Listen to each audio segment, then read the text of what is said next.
बगल शिव के अरइत से करइत गाला में सर्प के हार ए माई गलवा में सर्प के हार।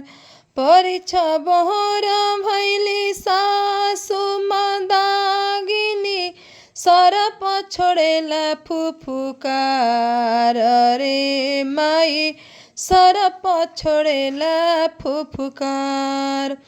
डालवा पटकली सासु लोरा पटकली छव मुख दिहली बुझाई रे माई छव मुख दिहली बुताई।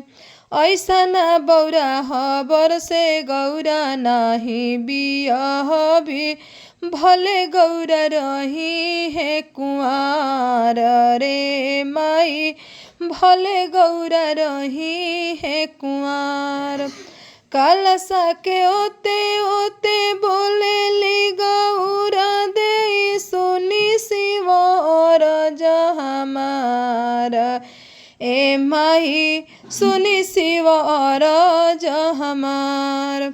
अरे तनी सही शिवजी भेष बदलिती नहीं हर लोग पतिया सुए माई नहीं हर लोग पतियास।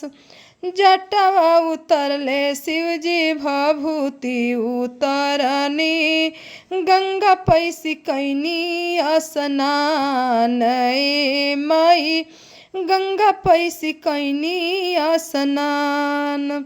आठों अंग शिवजी हो चंदन चढ़वनी माहे मड़ौआ भैले खाड़ रे माई माहे मड़ौआ भैले खाड़।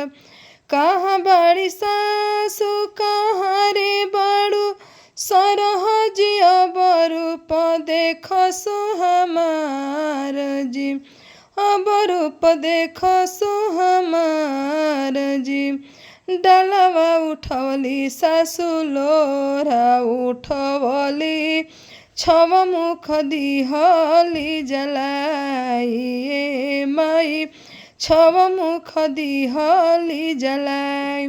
अरे ऐसा न सुंदर बर से गौरा हम बियहबी अब शिव हो खेले से आन ए माई गौरा शिव हो खेला बियाह ए माई शिव गौरा हो खेला बियाह।